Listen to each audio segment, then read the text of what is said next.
I can safely say that at no point in 8 years that DBD has been out, there has been a character as hated as the school merchant.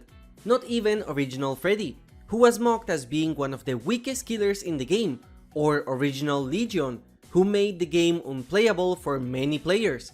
People instantly DC the moment they hear her terror radius, and her mains receive mockery just because they choose to play as her.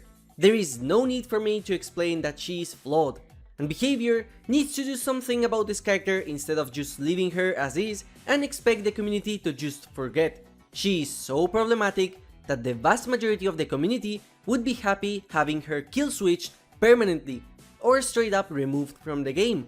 And that's why I decided to dedicate this video in order to rework her power, in an attempt not only to make her more fun to play as and against, but also mostly as a means of entertainment, because I doubt behavior even watches my videos. The thing about reworks, and something Peanuts has said in DBD forums regarding Sadako's latest changes, is that they do not want to lose the essence of a character by reworking them. In fact, I believe they have said that the Freddy rework was a bad idea, as they technically completely eliminated a character power, creating a new killer altogether. Not only is this bad for players that liked the original characters, this is also a bad business design and choice, because they could use all those resources instead into creating a new killer, as no rework will generate as much revenue as a new DLC or chapter would. However, I personally find her core design to be so flawed that I simply do not have the imagination or game design skills to solve it. And now that we know that the devs have confirmed that the school merchant will receive drastic changes thanks to their latest Ask Me Anything, I think it's the best time to try and expand on the rework I suggested way back on my first ever school merchant video. So let's take a look first at what her flaws is and why she needs a complete rework in order to correct them.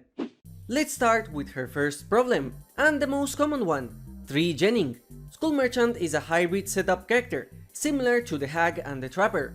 However, unlike those two, her power is mostly focused on tracking survivors and locking down areas of the map with no power to do anything about the information you receive, because essentially, Schoolie is a M1 character. The Trapper can completely break loops with his power, ending chases in an instant, or forcing survivors to leave or take a hit. The Hag can use her power in a dynamic way during a chase, allowing her to have extremely quick chases and a presence all around the map thanks to her teleport. Meanwhile, Schoolie can expose and track survivors, and the most lethality she has comes from the claw trap breaking pallets. That's it. There is no dynamic counterplay offered for both sides. You just place a drone, wait for it to track someone, and chase that person with a little bit of haste. So what is the most logical place possible to place a drone then? Generators, the main objective of survivors. If you place a drone during a chase, survivors will simply leave, since there is no consequences unique to School Merchant, unlike for example the Artist. And that is a huge problem with her kit.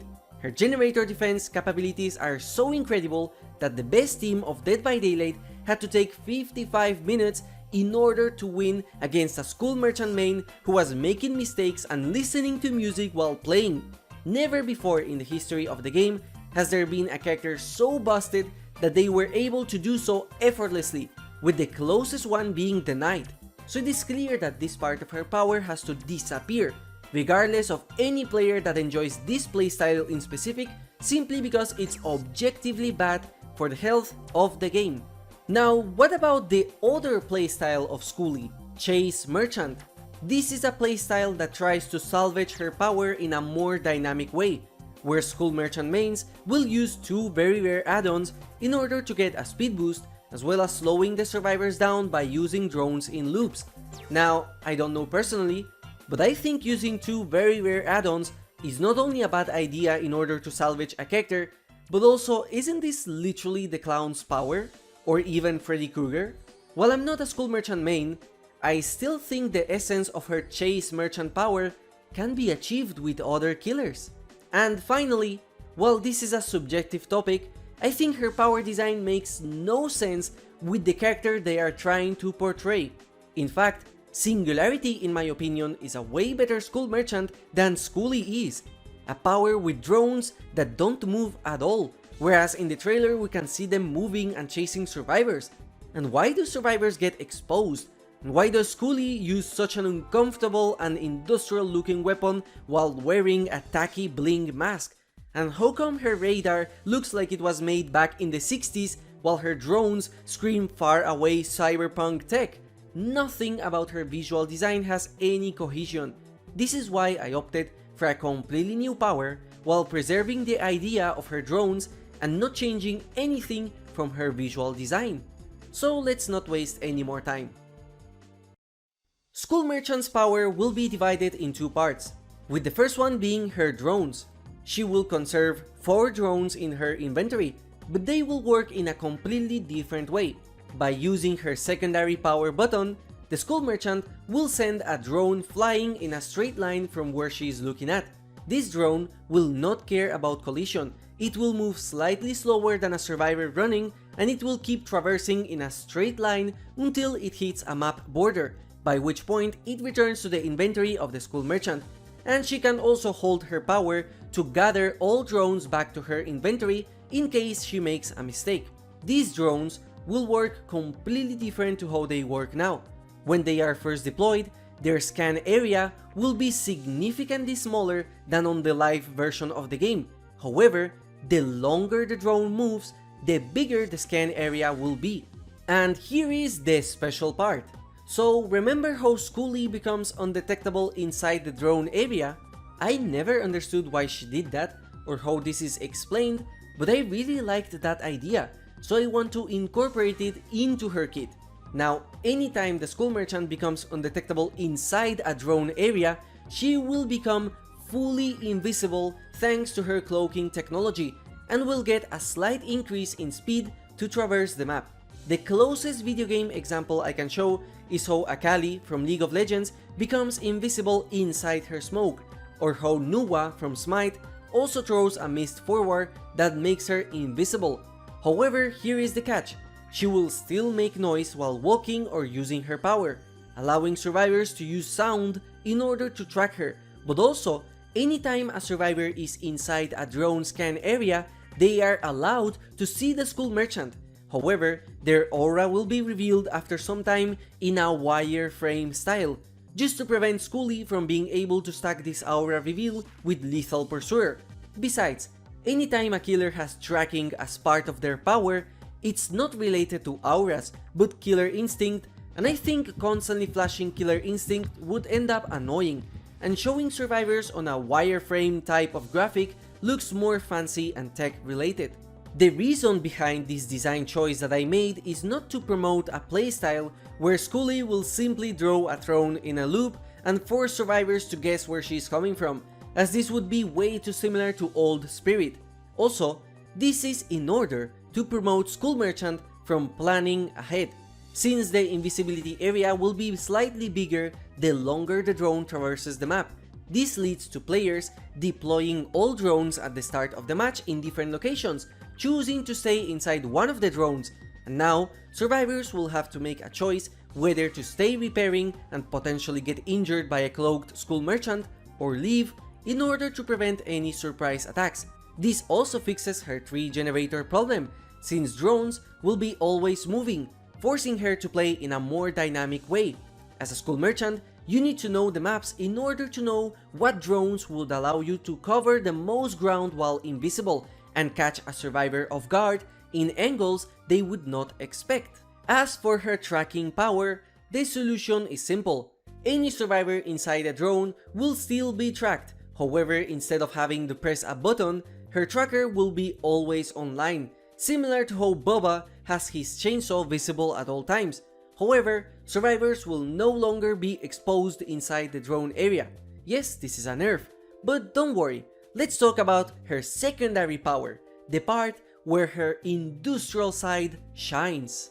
Some of the most fun killers to play as and against all rely on a mobility anti-loop power like Wesker, Demogorgon, Hillbilly, or even Boba. School Merchant will also receive a power like this, and that's what I call Brutal Slash. By using her primary power button, the school merchant will start charging her hydraulic blade in order to launch herself forward, similar to how Doomfist charges his fist before launching himself. This is in order to give survivors a warning that she is about to use her power. Once activated, this brutal slash will be divided in two parts. The first one is the school merchant sprinting forward for a slight distance cover in order to cover the ground she lost while charging her attack, and once she sprinted enough, she will jump forwards similar to a Victor leap, although with way less distance, without going through walls, and she will brutally stab anything she collides with. If she hits a survivor, they get injured or downed, and if she hits anything else, an animation will play where she stabs that object or ground in order to showcase just how much strength she possesses thanks to her weapon. Of course, any walls or pallets collided will break. The closest thing I can compare this is with a short usage of the Oni's power, where there is a sprint phase where she moves similar to Hillbilly using a chainsaw in terms of control, but when she jumps, she can flick, turn extremely quick in order to cover for loops with awkward angles, similar to Oni when he eventually uses his Kanabo, giving her some skill in using her power when dominated well. This way, we give a tool for Scully in order to have an anti-loop power that can also be learned in order to give her a higher skill ceiling than she has now. Now combine this with her stealth power, and we have two interesting parts of technology: the sophisticated cloaking tech used to make Scully invisible to the human eye, and her tracking, giving her a more tactical approach to her power that requires thinking, and a brutal slash where there is no tactic and instead it's pure brutality for when you need the job done. It also allows her to quickly deal with pallets and breakable walls in case she needs to. Think about all the unique possibilities this killer will allow in terms of mind games. Imagine cornering a survivor and throwing various drones in a cone formation towards them. Now they will have to listen closely in order to know which drone you are using in order to approach them, or take a gamble and enter any of the drone areas in order to see you physically. Also, they could leave the area, but from which direction? These are all mind games that would require quick thinking from survivors, and also a good ear in order to detect from where she's coming from. My only personal problem with this reworked power idea is that, accessibility wise, I am unsure on what can be given to Scully in order to make her fair to play against with people that have hearing problems, which is something that is already a problem for a lot of characters like Spirit, Huntress, Twins, but I'm sure Behavior would find some way. I also find it fun how potentially the counterplay to the school merchant's brutal slash attack would be to run towards her while she is sprinting, besides dodging her attack like an Oni or Demogorgon shred. I personally think that this killer design is way better than the actual school merchant we have in-game, not that it's a hard thing to do. Not only does it bring a more active power to play as and against survivors, it also doesn't allow her to 3-gen anymore. I also think, like I said earlier, that this fits her visual design and backstory way better. There is no reason as to why she tapes a tremendous weapon on her arms instead of just using a knife or a silenced pistol, or even something like a harpoon like a normal sociopath would. It's excessive, but if we use that as a means to her power, then it does make sense. She uses that weapon to deal the most damage possible, and she needs the strength in order to maybe use her weapon to lift cars, break walls, break doors or barricades, or just destroy the bodies. As for her stealth power, I think it just looks cool and would make way more sense as to how she can catch all those victims off guard.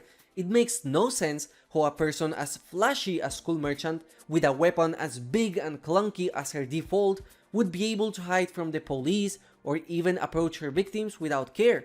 Giving her a cloaking power would not only show that she developed such high level technology to use in her chases to torture her victims, but also it shows the high level of engineering a smart person like Adriana Imai would have.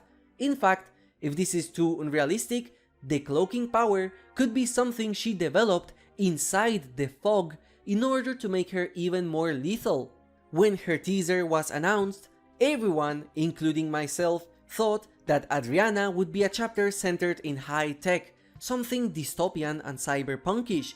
The devs themselves said that this chapter was centered about the use of technology in order to cause harm, yet in-game, the only tech we see is drones flying up and scanning areas to inflict exposed, and the tracking is worse than literally any aura reading perk there is, as those at least show the location of survivors on real time through walls without having to look at a dot in a radar.